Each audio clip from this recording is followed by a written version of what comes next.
Welcome back to Nunchakutricks.com.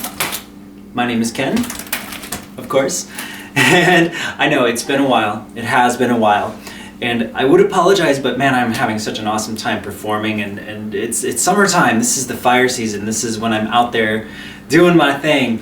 I just wanted to talk about a couple things, and then today is going to be kind of a special episode because usually I'm coming up with some thoughts and ideas. This time, on the Flowtricks discussion board and on the Facebook page, I asked you guys questions of what you'd like to see in the next video. So with that said, if you want to ask me questions, make sure you're on that group. I'm going to post the link below.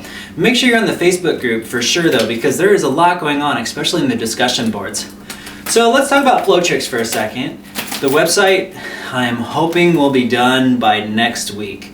I mean, we're this close to starting off this brand new series of awesome integrated flow video. I mean, there's not gonna be anything quite like it. So I'm really excited, but instead of me trying to hype and pump it up, you're just gonna start seeing it. Now this is gonna take a couple years to make, so this isn't something that's just gonna happen overnight and poof, we're gonna have 500 plus videos. But yeah, we might end up with like 500 plus videos and they're all gonna be interconnected to help you learn how to spin better. So, Flowtricks is coming out. It's pretty awesome. I'm doing a lot of gigs, so I apologize about the delay. I do not forget, I'm not forgetting you guys at all.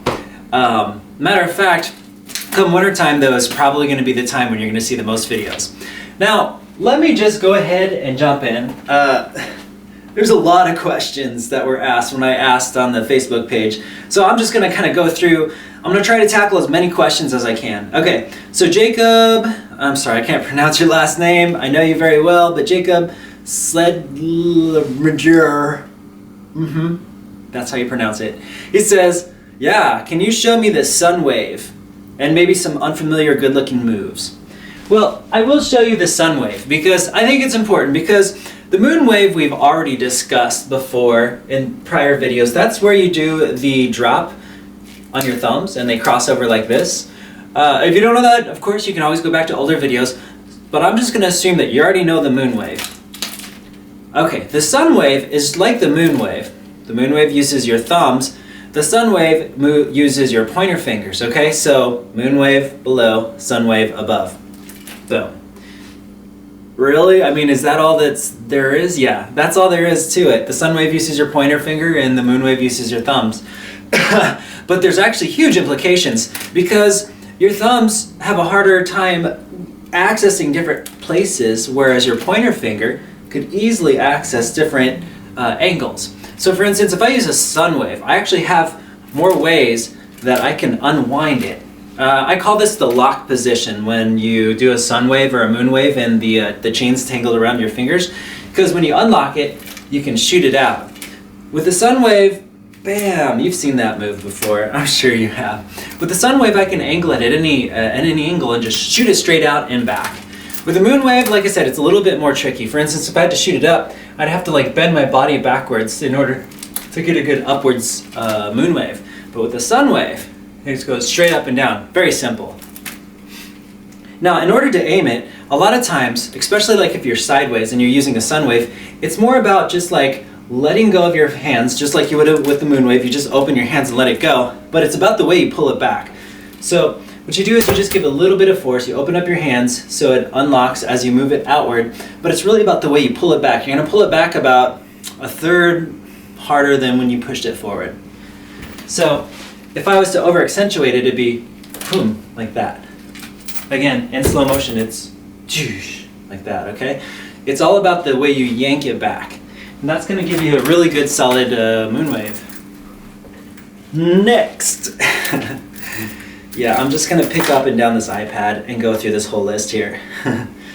Ben Reynolds, Insane Man, asks me, can you unwind out of your hand bicep X sketch and do a hand knee or bicep knee X sketch and then reverse the sequence? Can you teach me how so I don't have to do the hard work of figuring it out? Ben, you're nuts, man. You're absolutely nuts.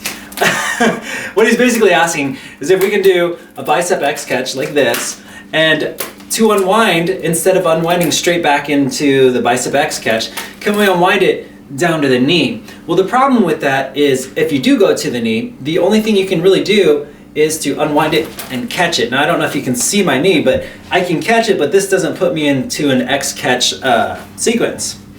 It's just a basic underhand grip with the leg up. The problem is, it's really difficult to X catch with your knee because in order to do it successfully, and hopefully you can see this, I have to be able to reach my hand all the way through my knee and be able to catch it on the other end, because the nunchuck would start on the right side, but I'd have to end it on the left side. Because if you remember right, the nunchuck, if this right hand and this was my other hand, when I do the X catch, it crosses over to the other side. Well, you'd have to do that with your knee too. So you'd have your knee up here, you'd start here, and you'd have to cross it over there, which would be absolutely ridiculous from this position. Because somehow you'd have to get from over there and swing the nunchuck all the way under here.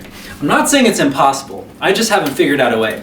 I think though, you've helped me discover a pretty cool combo though, which is to just push it up, unfold it, and catch it with your foot down here. From there, we can just throw it into an aerial. So, Ben, you helped me find out a new move at least, but your question is pretty insane. I would love to see someone actually go into an X catch by unthreading this one right there. So what we're doing here is we're doing the bicep catch, X catch on the bicep, which is an old move that is in another video. This time I'm gonna take my elbow, I'm gonna pop it up, and it's gonna create a half moon, and as it's coming under, my leg's gonna shoot up and it's gonna try to catch it right under the knee. Boom, boom, boom. And then I rip it back and do an aerial. Yeah, I kind of went over that fast. It's okay, I've got a lot to cover. And all those aerials, even the leg catch, everything that I just did, we covered into a previous video. So hopefully you've watched that and you've already practiced that. If not, it's a pretty advanced move. Go Ben. All right. He also wants to know my thoughts on replacing a chain with Technora rope on fire chucks. I have a Technora, hold on, let me see if I can find it. I'm gonna talk while I'm off the camera here. I do have a Technora rope dart. Technora, what it is, it's a very fire resistant chain. Jeez, it's stuck. Here we go. It's not even a chain really, it's a fire resistant rope. I don't know if you can see it. It's pretty amazing on this rope dart because, well, I mean, if you have a chain on a fire rope dart, I mean, you're having this chain like grind through your hands or whatnot, right? So the question is can you put this on nunchucks? And I would have to say you probably could. I've never tried it. I think it's pretty awesome. Someone should probably make that soon. I haven't played with Technora enough to really know. I do know this though, like, you don't even need Technora. I really don't see fire nunchucks as a huge issue with the chain getting burned or the rope getting burned. At least in my experience, I've never had that happen. Because I used to have flow fire nunchucks, which they were rope on the inside and then they had fiery ends. Just the fire doesn't go up that high. I could guess though, if you just held them, like if you held them closed, I mean your hand would be in the way of the rope anyways, right? So like there's rarely an opportunity. I think the only time you could actually burn it is if you held the nunchuck very still and the fire was this high and it was actually like hitting it. I mean that would be, first that'd be a lot of fire.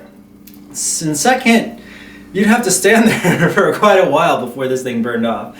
So I guess my thoughts are is that I've never really had any experiences with the chain even getting hot or any problems with it, so I don't know if there's a need. I mean, it'd be pretty cool though. There's no doubt that it would be nice, but I don't know if it's necessary. At least not at this juncture. Maybe for a beginner or someone who doesn't keep the motion going with their chucks though. That could be an issue for sure. Silver wants to know, can I cover the finger wheel? The finger wheel is, how do I describe the finger wheel? Works better with rope. Let me see if I got a rope. And I'm going to explain something here.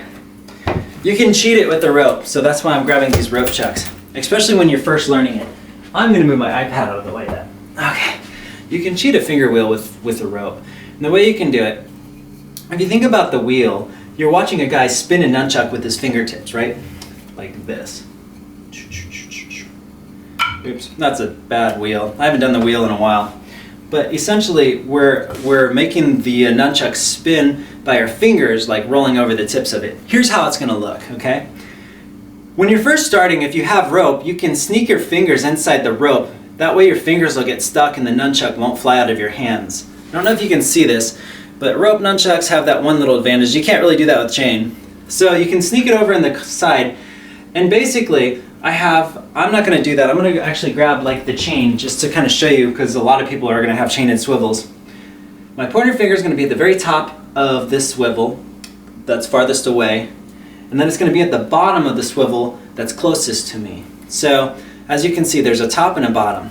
Essentially what's going to happen is, while this pushes up, this one's pushing down, and that's going to cause it to rotate, like so. Now, it's not going to have enough momentum, so it's going to have a little bit of a drag. So a lot of times, what I like to do is I like to pull it back a little bit and give it like a slight push into the wheel. Essentially though, you're not thinking about moving your hands in a wheel like this. You're actually thinking about making them move up and down like so. This. The rotation should actually look more like an up and down motion. I'm going to get a little closer so you can see. So it's not like a wheel like this. My finger's actually going more oblong, like an ellipse. So it's going up and down. They're kind of passing each other like elevators that just keep switching over. Ultimately, you gotta just keep practicing it, man.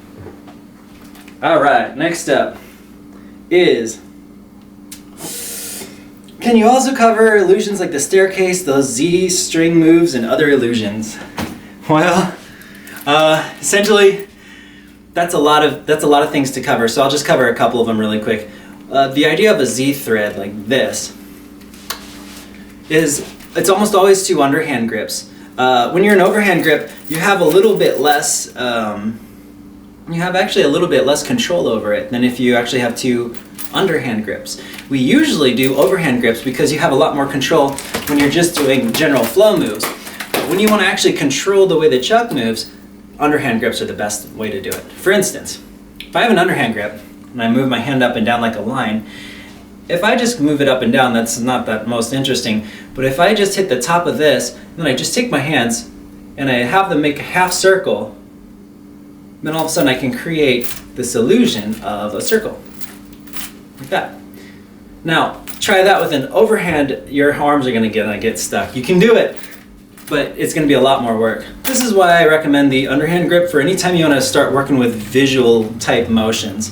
It's not always the case, for instance, when we're doing like this type of motion, but in most cases, two underhand grips is where you're gonna wanna play with. So again, we grab it here, just start figuring out, use a mirror, look at and watch how it can bend in the mirror and see what kind of crazy illusions you can come up with. Another one that's really kind of, it's not easy to do, and it takes a bit of work, especially to do it right, and it works better with heavy chucks. Lately I've been on this heavy chuck trip because there's been just so many ways that that the momentum of a heavy chuck is actually better than a light one, but I'm almost always going to recommend the light one just because it's safer. Okay, but you're going to watch this. We're going to hold this, we're going to space it out very tight. So we're going to take the chucks, they're both pointing up in an underhand grip. We're going to pull it very tight. Now our right hand is actually going to just swing it across in a half motion. What I mean a half motion is I'm aiming to swing it across like this. So I'm here and I'm flicking it this way, flick. And what's going to happen is once I flick it, I'm actually going to try to recover it by catching it by cross arm. So here, flick, cross arm grab. The most important thing is if you grab it like this, it does not look good. So make sure you grab it and try to adjust it to end up straight, just like where it started. Then you take your left hand and do the same thing. You can take your pointer finger even if you want to give it a little bit of extra motion, flick it and grab. Now this catch is slightly different because your arms are crossed, so you're going to flick it over. And as it's coming up, you actually have to run around and you have to chase it and grab it, unlike the other one. So we're going to start over, I'm going to show you again. This one, as it flicks over, I just hold out my hand and it intercepts it.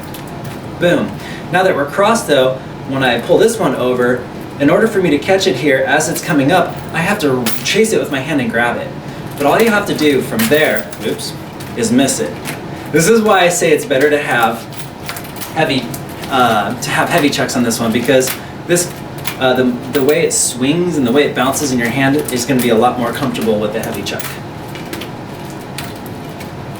Look at that. That's a really nice illusion. Okay, next. This is going to be a long video. Next up, Where can I buy LED nunchucks? Flowfires.com. FLOWFIRES.com. Flowfires is like the brother site to Flowtricks and Nunchakutricks. So just about everything you need, everything that I'm going to be teaching, I'm definitely making sure that Flowfires has something of that nature. So definitely check out flowfires.com. Talon, will you show how to wrist roll on a hoop, please, and maybe cover other nunchaku moves that with the hoop that Gabe didn't cover? I mean, this is more of a Flowtricks thing, really, but essentially, like, I'm just going to do this really quick because I'm just covering all of them. Essentially, I mean, from the inside of a hoop, though, it's going to be the exact same thing as a nunchuck. If we're using a nunchuck and we're doing the roll, you know, the chain's going to roll across the back of the hand and we're going to catch it in an underhand grip. Well, it's kind of the same thing, except for that since this is an infinite circle, as we grab it, there's no underhand or overhand grip. It's always just the same grip. Now, if you're on the opposite end, it's a lot trickier because what's going to happen is there's no chain to wrap around, so it tends to fly this direction. So if you're going the opposite direction, you're going to have to curve your hand around as soon as it comes over the top of it, because otherwise it's just going to keep, well, you'll see, it just keeps going. There's nothing to stop it because there's no chain, right? And there's no weight. It's just going to keep going like this. So as you go over the top of this one, you're going to have to kind of reach your hand over. I mean, there's so many different ways, and then there's another way where if you hold it this direction, you can do, man, this is a hard one. There's a way that you can roll it, but I'm not really a hoop person. I mean, I do it a little bit just for the martial arts experience in that style, but I don't really do hoop that much to be incorporating too much wrist rolls. Ultimately, if you're working with a hoop, we'll be working more with that in Flowtricks. I'm going to have Falcon be teaching that one. She will show you a lot of great things. But hopefully you can use that one. Okay. I swallowed some tomato seeds. Will they grow in my belly? Says Sam Spinstorm. Yes. I'm sorry, Sam. This is probably your last night on Earth. Tomato seeds. Dang, why'd you eat it? Okay. Enrico says, can you explain the Infinawave further? Well, Infinawave, jeez. Every nunchuck I have around me is a different weight, so it's not really a good example. The Infinawave is just another way of doing a butterfly like you would learn with poi. A butterfly, I don't know if you remember, and these are two totally different weights and sizes, but we're just going to use them. A butterfly looks like this. Boom, right? And what's essentially happening is they're passing by each other. The chucks are never actually hitting each other. One hand is slightly higher than the other, and it's causing the chucks to cross by each other each time, kind of like if my hands did this, right? Because if they hit at the same time, they would crash, and then they would just rebound off each other. So I'm actually offsetting them just a slight hair. Well, the Infinawave is the same way. Again, it goes by the same principle of weight this time. You want to have a good weight with it, okay? The better the weight is, because the more weight you have at the ends, the less you really have to work with keeping it in motion. If you use a very light foam nunchuck, again, you're going to have a lot harder time. If you use fire chucks, you can Infinawave so easily. But the easiest way to start it is going to be the same way. You hold it horizontally, you grab your hand like so, and you imagine that these things are like pendulums and they have to cross by each other this way. So hold it like this. You're going to imagine that they're pendulums, so your hand's going to swing out like this. It's going to rotate to stop them from crashing into each other. Because if I just did this, they would crash into each other, right? Like that. So what happens is, as soon as I grab the chain, I'm going to twist my wrist like this. So if I'm grabbing it here, watch. See how they crash? But now, as I grab the chain, if I twist my wrist this way, they'll pass by each other harmlessly, because this is going this path, this is going this path. If I don't twist my wrist, this is going this path, this is going this path, they're going to crash into each other. So that's the whole point of the Infinawave, is to be able to twist your wrist in that point where they can harmlessly pass by each other, and you're going to do it on top and on bottom. Unfortunately, this is one of those moves you just got to keep doing over and over again. Okay, next.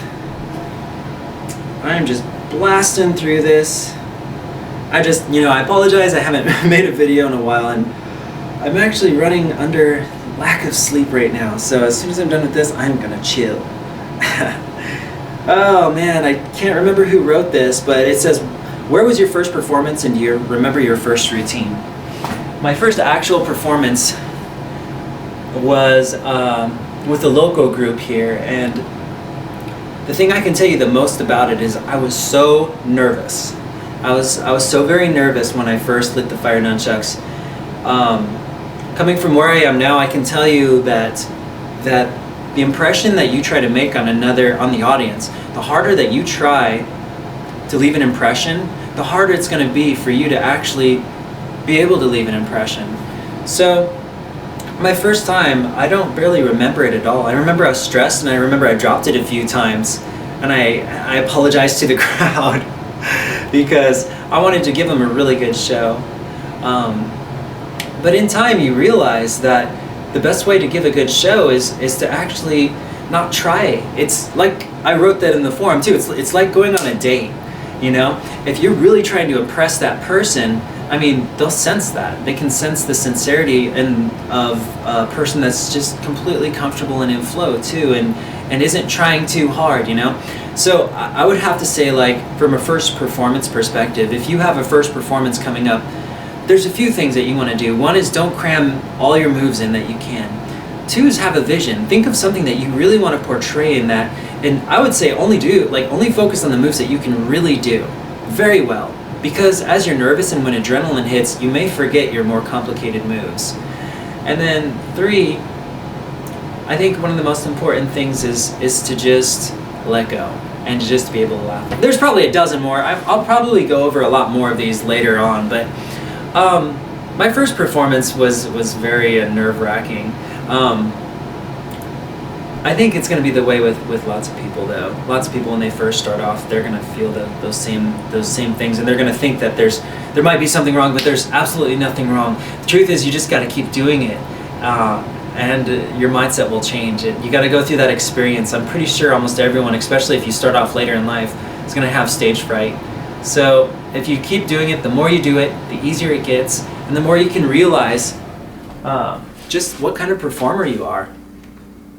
Just remember, you're going to be performing. You have to think of an exaggeration of who you are and portray that when you're in front of a crowd. If you have more questions about that, I could talk about performing for a long time. It's a lot easier when I'm not just talking one-sided to a camera, of course. All right. How would one learn martial arts if he does not have any resources? Well, you've got YouTube. There's tons of resources. I mean, you have YouTube. You have a brother, you have a friend. I mean, there's a lot of resources. They're all resources. So, quite honestly, I think you can learn martial arts. You just make sure you don't overdo it.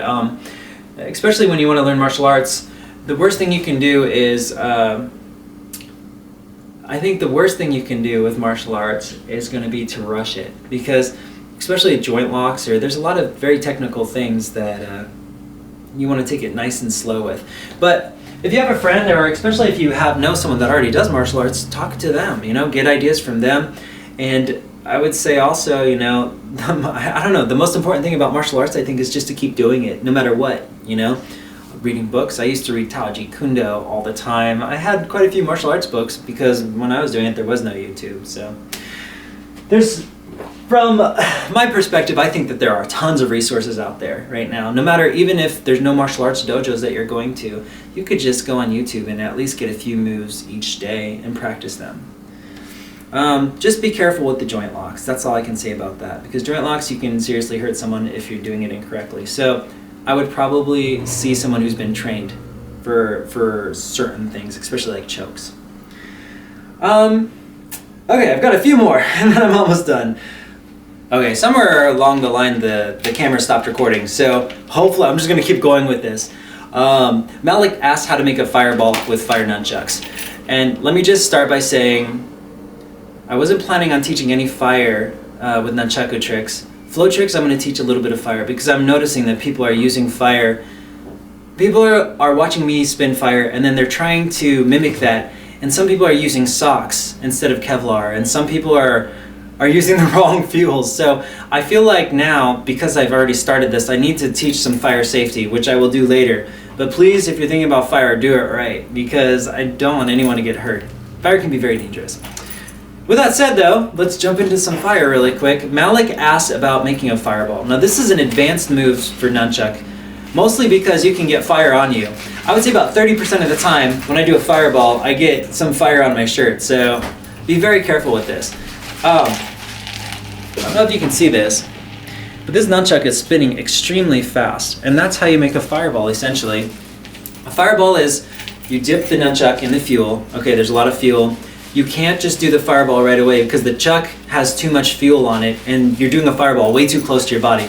So give about, I would say to start with, give about 5 slashes on the ground, or maybe even 6. Make sure you shake it off pretty good before you start off, okay? As you do more and more, you can do less shake-offs. You just make sure you get that right first. You're gonna do a circular spin upwards, and your arm is gonna actually stick out a little bit. It's gonna make like a slide. Imagine that your arm is a slide, okay? And you're spinning your nunchuck upwards, and all you're doing is the upward spin from the nunchuck is gonna hit your arm, and it's gonna glide down your arm.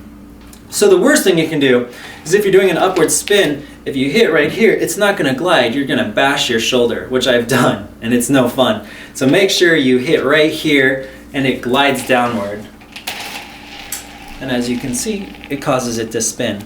Now that spin is gonna shake off all the excess fuel, and then since it's on fire, the fire is gonna catch it, and it's gonna make this wave of fire go around you. It's pretty intense. So do that if you are an advanced nunchucker who's very comfortable with fire chucks.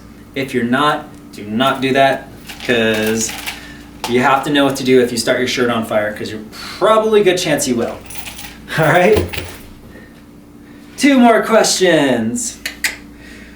More aerials. I'm proud of being able to do them. This is by Hans Kadlik. I'm proud of being able to do them. So if you know some advanced, can you show us? Well, I mean, you know, like advanced aerials, there's so many different kinds of aerials that you could go off of. I mean, you could do an aerial from a bounce. So like we bounce it under a leg and we throw it into an aerial. Really, advanced aerials is kind of a tricky thing because if you can catch it in front of you, well, can you catch it with your arm behind your back, for instance? Like if I throw an aerial, can I catch it from behind here? Because that will change the game by far, you know? Or you can even throw in like illusionary pass catches. I guess I'm going over that quickly. I'm just saying like advanced aerials is kind of a tricky thing because you can take very simple aerials and just add elements to it to make it complicated. Catch it behind your back, all of a sudden it's complicated. Throw it in the air and spin 360 and grab it, you know? I'm just saying there's so many different kinds of aerials we could do. But if you really want to have some fun, and you probably can't really see this too well, if you want to have fun with an aerial, I would say for this instance, and I'm just like going off the top of my head here, one of my favorite aerials to do is a horizontal throw, and I can't even do it in this area because it's too small, but essentially if I bounce it across the tops of my bicep with my right hand, as soon as it's on the same side right here, boom, I'm going to swing it towards my chest like this, but it's going to go above me, okay? So the nunchuck's going to swing at my chest, but it's above my arm like this. As soon as it rotates over, what I'm going to do is I'm going to take my hand and I'm going to flick it sideways. And this is going to cause this thing to launch straight up. So I spin it and I'm going to lift my hand up like this. Like that. Yep, I hit the ceiling. It looks like this. This is a horizontal aerial. It's gonna make the aerial fly sideways like so. You can launch this thing way up high if you can. So bounce it on the same side, come across. Okay, so this is starting to come inward, and then lift it up and flick it, and it's gonna cause the nunchuck to spin like a helicopter. But since you're giving it like an upward lift while you're doing it, it's gonna launch it way up in the air. I love this move because when you get really good at catching it, you can launch it like 20 feet in the air. The bad news is, if you don't know how to catch it, you have a good chance of it hitting your face, and that's gonna hurt. So you have to learn how to time when to catch one of these aerials too. And of course everyone's gonna do it differently, but usually I catch an aerial, a horizontal aerial, let's see, yeah. When the nunchuck is coming straight at me, I'm actually spotting it and looking for when it's coming down. And all I have to really do is hold out my hand at the right time and it'll land right there. There's two places that I'll catch. One is as the aerial's coming across, I'll catch it if it lands right in front of me, like this. So I'll just hold it out and catch it. Sometimes though I have to chase it. And in that case, I'm going to hold it like this. I'm actually grabbing and catching it from far away over there. So I have to learn how to catch from both ways, on both sides. So one, I catch it here. So if it's spinning this direction, boom, boom, boom. One is I have to be able to catch it here. Sometimes I don't have that opportunity for some reason or another. Maybe it's coming too fast, or maybe the angle's coming straight over my head and I can't reach this side. So I have to also be able to catch it underneath. This one's harder because you have to chase it. See, as it's going this way, you have to chase it to grab it. And this one, it just intercepts as long as you hold your hand out. So there it is. Hope you enjoy that, Ariel. Where's my iPad? I know, I'm not being funny today. I'm just really chill right now, and I just wanted to get you guys, answer all your questions. Okay, last question. What is the best way to recover if you lose a nunchaku in the middle of a performance? The idea of dropping your nunchucks, you're gonna do it. Especially in the beginning, you're gonna do it. If you try a new risky move, you're gonna do it. If you're learning to deal with your adrenaline, you're probably gonna do it, okay? So, what you wanna do, give the crowd a reason for you to drop it. Make them appreciate or glad that you dropped it. So, do you know acrobatics? Do you know front rolls? How are you gonna pick up the nunchuck? Are you gonna apologize? Because if you apologize, that's gonna be the worst way. The best way you can do it is to pick it up with an awesome move. So, think of an aerial you might be able to do from the ground. Think of something funny that you could do if you're doing some sort of funny show, of course, you know. You could do a dive roll and grab it while it's on the ground. I mean, you could come up with all kinds of great moves. You just have to be creative with imagining, and I highly recommend you just drop your nunchucks on the ground and think, well, what can I do with this? I have a couple of techniques that I can show you later.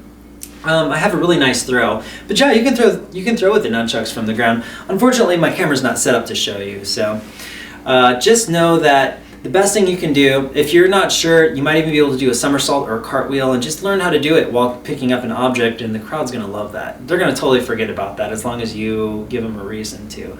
So the idea is, the more you make a fuss about your mistakes, the more the crowd is gonna be ingrained in their head. If you don't make a fuss about it, and if you make it worth it, well, they're gonna forget all about it. They're just gonna see like that new awesome move that you just did. So, I hope this answers all the questions. I can't believe I just went through all of them, but this is like chock full of information. Remember, Facebook page, don't forget it, because it's pretty active. Even if I'm not busy on YouTube, there's always someone on Facebook discussing something nunchucks. And again, Flow Tricks is almost ready, so keep spinning.